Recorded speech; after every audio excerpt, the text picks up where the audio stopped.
awakenness and to Hashem is is something that can be blocked and can be covered over by an orla, and that orla, that blockage, can be either through prohibited things, or even taivas heter, or even when he's involved in matters of this world, but just for the needs of his body, not for the sake of Shomai. Now, to be able to remove this arla, to be able to deal with this, the person can do so through the Ava B'chol Levavcha and the Ava B'chol Nafshach. Then there's a different level that says in the pasuk, Umol Havaya es lakecha es levavcha, that Havaya will be the one that will circumcise your heart, not Umal Tem, that you will be the one. And over there, it doesn't say Arla, because, as we'll soon explain, there isn't anything really blocking. So again, page Yud Gimel, line 18, end of the line. Ach, yeshli inyan nailu Yosef. There is a higher idea, a higher concept. This is what it says. That Havaya Lekecha will circumcise your heart. This means, though he doesn't have by himself something that coarsens and makes his heart blocked and in a way that's coarse and etc. Because he finds himself in such a state of loving Hashem with all his heart, still in all. Since after all is said and done, the heart is a heart of a human being. Therefore, there has to be something that is called circumcision. Concerning this, it says, that Havaya Lekecha will circumcise, will make a bris milah on your heart. Yet, even though it's something that it says, Havaya Lekecha, that Hashem is the one that does it, so one might think if it's Hashem that's the one that does it, so it's not our avodah. So the Rebbe says not that way. Still in all this is also still included in the service of a person to the Eibishter.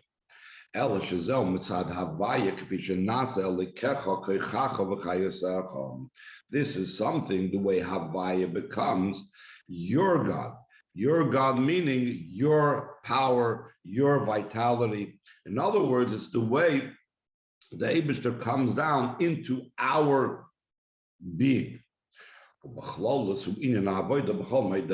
general, what type of avodah does this involve? We're saying that even though that Hashem is the one that is circumcising the heart, even though Hashem is making the bris milah on the heart, still in all, it's considered our service. So what exactly is the service that we are doing?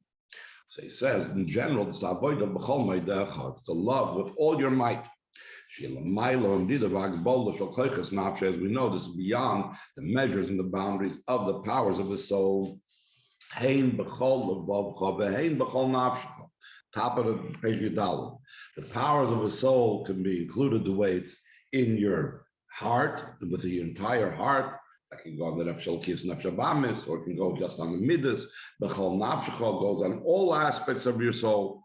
But still in all, it's within the limitations of the soul. It doesn't transcend the level of the soul. But rather, it's beyond b'chol levavcha, b'chol nafshecha. Since the person is in a state that's beyond any measure and boundary. Behind this means, despite that the person is a created being, every created being is measured and limited and has boundaries. In other words, he's not a level of infinite.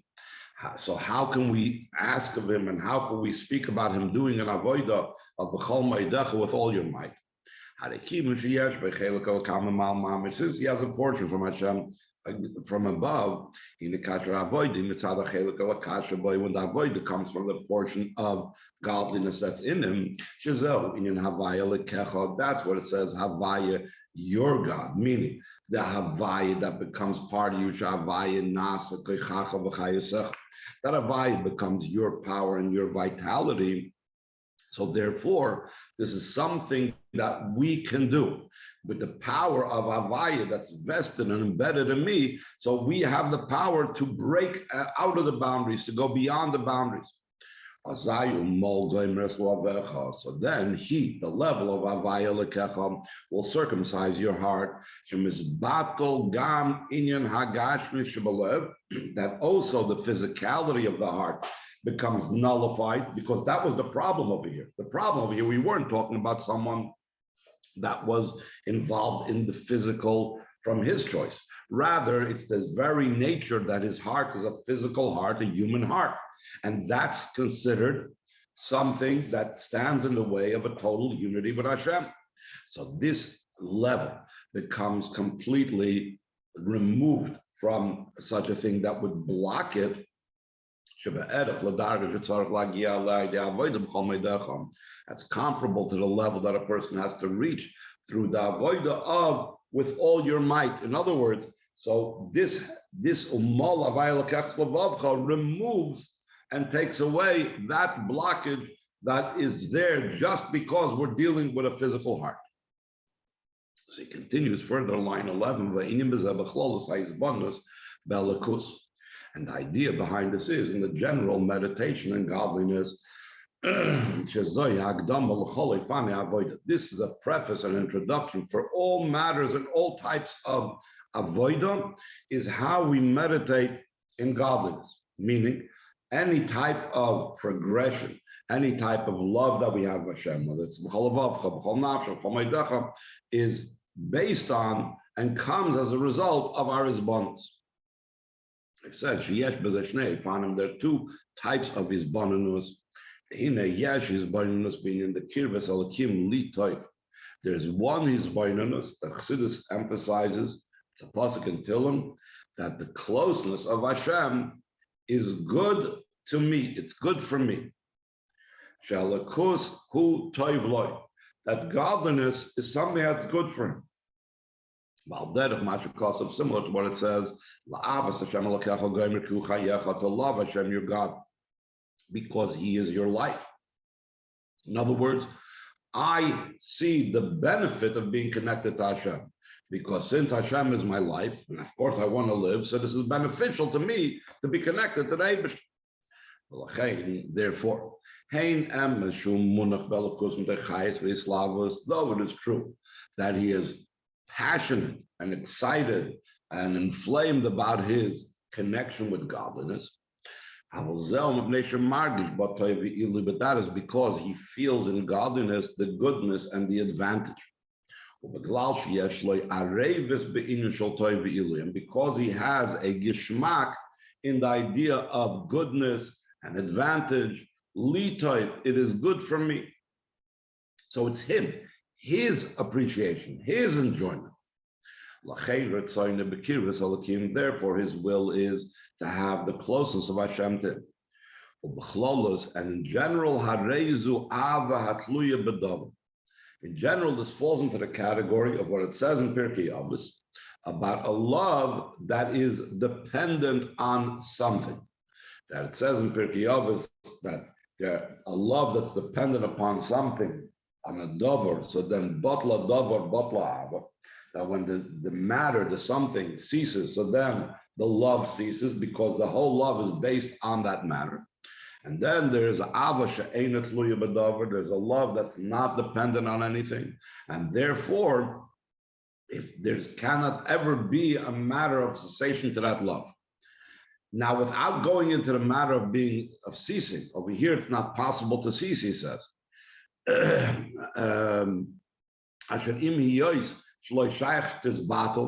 in this case, we cannot say that the benefit that he receives from Hashem is ever going to cease. He always is going to have the Eibishter, and therefore he will always have the benefit. So it's not, the problem over here is not that batla davar, batla ava. The problem is not that since you are connecting your love to something, to a gain, therefore once the gain is done, therefore there's no more love, there's no possibility that the gain is going to be done. Hashem is always going to be with us. Chas v'sholom. Still in all, line 23, still in all, this idea that the love is dependent upon a thing, though a spiritual thing, but it's dependent upon something. So this means that the love has a measure to it and has a boundary to it. It's comparable, the love is comparable to how much he understands and comprehends in litoy. In other words, some people have a greater understanding of the benefit and the greatness of Hashem, and some people have a lesser understanding. So based on the degree of my understanding in the greatness of Hashem, that is the degree of my love. So despite the fact that this love will never cease, because the matter upon which the love is based on will not cease, there's no batla davar, batla ava, but the love, since it's based on something, it can stop. And I'm sorry, not it can stop, it is limited according to my appreciation of that something. It's not in such a way that's with all your might, meaning it has no limitations. Avoida now, the above mentioned avoida, the avoida of the ava, that's bechol vavacha, the ava, that's kivas alakim litoiv, that it's good for me. Imiyois avoidus amitis, though it's considered a true service of Hashem. Halavai, that a person should always have such a type of love for Hashem. Even the level of kirvas alakim litoiv, even the realization that godliness is good for him, halavai, a person would have that all the time. Afal became still in all. There still has to be an avoida in a higher manner. How is that? What is the avoida in a higher manner? Through meditating in the greatness of the closeness of Hashem, mitzad atzmai, top of page tesvav. V'loy mitzad kirvas alakim litoiv. There are two ways of thinking about this. The focus is on me, that it's beneficial for me, or the idea that the goodness of godliness, the goodness of the closeness of Hashem, it's not focused on self. And when it's not focused on self, the limitations fall off. Then is avoided in such a way that's with all your might. And then the inyas and nasa, how does one attain that level where it's not about him? That's when he removes himself from the equation. This is accomplished through becoming nullified from his own being, his own form, his own self. In other words, the litoiv he takes out of the equation, the li, the I, the self he takes out of the equation. There are two things over here in this equation. When he loves Hashem because kirvas alakim litoiv, because it's good for me, the lower level of love. There is the mitzias of the person, which is the level of li, mine. And this existence has the feeling of good. It is to me good. As long as there's some type of grasp to the idea of mitzias, when there is still a li involved, when there's still his own existence involved, the person cannot arrive to an avoida that is only from the perspective of godliness itself. Concerning this, it says, will circumcise your heart. But it doesn't say he will circumcise the arla, the blockage of your heart. Because on this higher level, on this level of kirvas alakim toiv, the ava b'chol ma'idecham is kivin shloi shayach etzloi arlas halev. By him, it's already not shayach. It's not applicable, the blockage of the heart. Because he already removed it prior. He already took care of that in the Av of B'chol Levavcha. But rather, what does he need to do? Since the heart is, after all, a human heart, and therefore a human heart and a heart of flesh is something that perceives things within its own needs and wants. So the hasaras ha'arla, the removing of this, of not hasaras ha'arla, but the milah of the heart is circumcise and to excise the li part, to get out of myself and only have the entire recognition of Elokus alone. Now this, he's going to finally bring back to what we began of the Maimer. In the beginning of the Maimer, we started speaking about Mimon Afar Yankov, the Mispar Roiv Yisrael. We started speaking about the difference between the level of Yaakov, the level of Yisrael. Yaakov is the level of Neshama that's in the body. Yisrael is the level that transcends it. So that's what he's going to say now in line 13. Now, this general difference between these two types of avodah, it's the difference between the type of avodah that comes as a result and out of the part of the neshama that's enclosed in the body, which is the regel shema neshama, the foot of the neshama. In general, it's called Yaakov. Yaakov from the word Akev, heel, having to do with the foot. Then the avodah is in the way with all your heart and with all your soul. As opposed to as opposed to the level of the avodah that comes from out of the head level of the neshama, that's called Yisrael. Yisrael from the word lirosh, to me ahead. Then the avodah is done with all your might in a way that's beli gvul. Why is that? Because since it also becomes a level that Hashem will circumcise your heart, so therefore we could reach that level of B'chol Meidecha, that level that totally transcends and is beyond the neshama that's enclosed in the body. Any questions? Doesn't there always have to be some li? Because you have to have the free choice to make this choice to go all in on it. Again, does it have? It begins with li.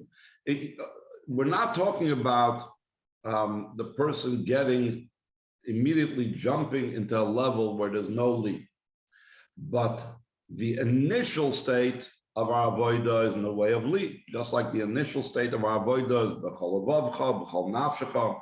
The initial state is to work with the Yaakov of the neshama.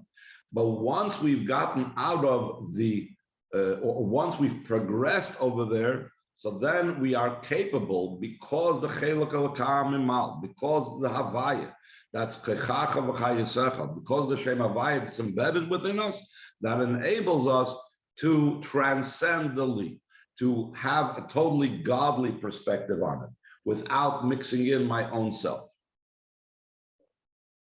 But we always have that, we're always choosing to do that, right? We're not just robots at some point, right? Obviously, but we could choose to transcend. Just like Mesiras Nefesh, self-sacrifice is about choosing to transcend. Okay, let's continue. Page Vav, Vav, line 22. This is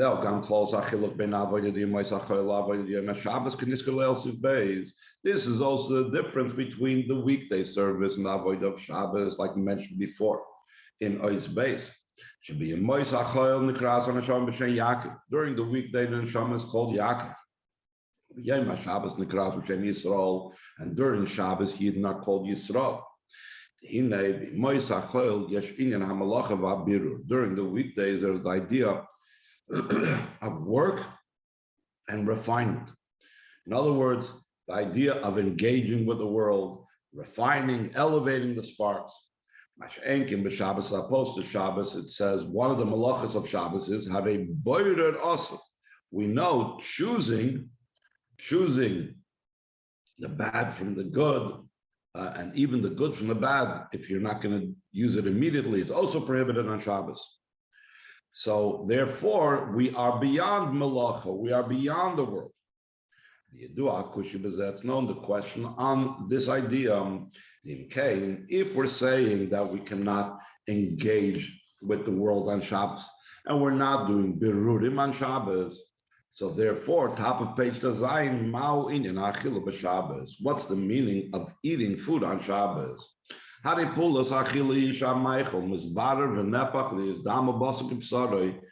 the effect of eating? Eating causes that the food becomes refined and transformed to become blood and flesh like his own flesh. So therefore, that itself is already a birur. That itself is naliyah. Beforehand, it was in the world of, let's say, the meat was in the world of chai, the bread was in the world of tzameach, the salt was in the world of daimim. All these different levels are becoming now elevated. In other words, it's a process of refinement. It's becoming part of a person. It's being elevated from the inanimate and the vegetation and from the animal kingdom to become part of the world of the human being. So that's already an elevation. Then he brings in a similar vein, we have another type of thing that shows on Birurim on Shabbos. In additional to this, at the time the Beis Hamikdash stood, there was also in the Beis Hamikdash karbonis that they sacrificed specifically on Shabbos. And karbonis is also about Birurim. Also, the idea of offering sacrifices is also about refinement. We refine and elevate the animal. It's not just the animal, but there was also the meal offerings, and there was also the inanimate, the salt that had to be brought to the karbonis. Also, the wine was poured on the karbonis. That's also from Minat Sameach. So every part of the creation was elevated in the process. Through raising it up and bringing it up upon the Mizbeach, until from that process becomes a pleasing scent for the Eibishter. So therefore, how do we say that on Shabbos, it's not about birur, it's not about malacha, boirer, asur? What do you mean? Both in the individual person on Shabbos, he's seemingly being mavarer, and also in the karbanis, which the whole idea of karbanis is about birur.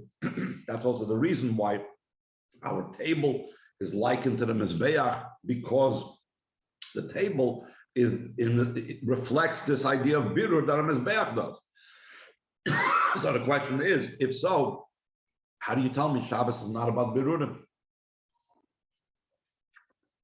So he answers on line 9, close up here, but the general explanation this is, like to explain that length in a different place. And the idea of refinement itself, there are such type of refinements that's connected with waste, that you're refining and removing something negative from something good. The shell, the peel, it's inedible, it's waste, it goes to the garbage. And then there's the food that's in the peel, that's in the shell, and so on. And that itself, there are two ways how you make a birur from the food out of the psoilus, out of the waste. Birur oichel psoilus, pulling and refining and taking out the food out of the waste, which is nomaila lamata. That is called from above to below, because I'm not focusing on the waste. I'm coming from above like and just taking the food out, and the waste automatically falls on the side. And then or refining the waste out of the food, which is which is from below to above, because I'm dealing with the waste and I'm handling the waste and I'm engaging with the waste. So that is something that's called that's from below to above. So he says, these two types of waste, of choosing the oichel matech psoilus or the psoilus matech oichel, this is to be found during the weekday. Well, following this, there's also the refinement that takes place on Shabbos.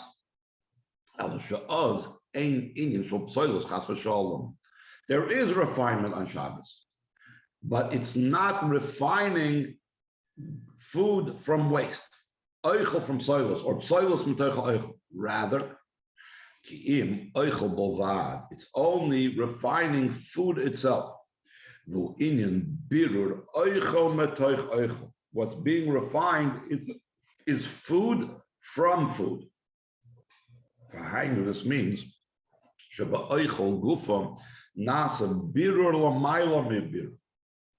this means that in the food itself there becomes a refinement that's higher than a refinement, than the ordinary refinement of removing waste and food from each other. Let's learn one more paragraph to see what he's talking about. The explanation of this matter is Mashiach comes. That the example of La'asid Lavoi, it's similar to Shabbos now.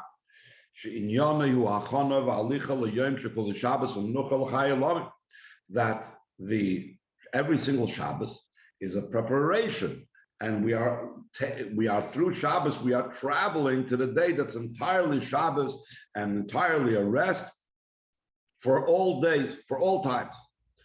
So concerning Mashiach's times, and in a similar vein, we can understand concerning Shabbos. It says, you shall eat eatings and satisfyings. What does that mean? This type of double expression, you will eat eatings like. So it says that type of double expression should a matter that was already in a state of food, and was eaten and was already refined prior to Mashiach's times. And you'll also love when Mashiach comes. It will be you will eat it the eatings already. Meaning he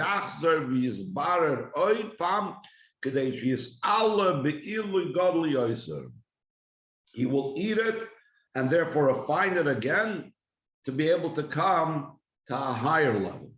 Sometimes Chassidus explains there's a level of birur sheni, but it's not exactly the same thing. To such a degree, so too we can find even in the neshamas itself.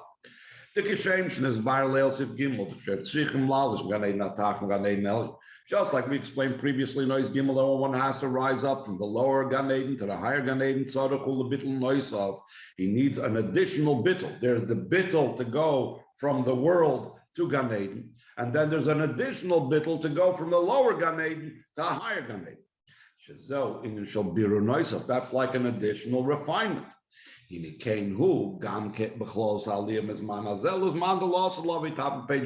so too, it's in the general elevation and ascent from these days to the times of Mashiach. The neshamas of present that were already fixed up and refined totally.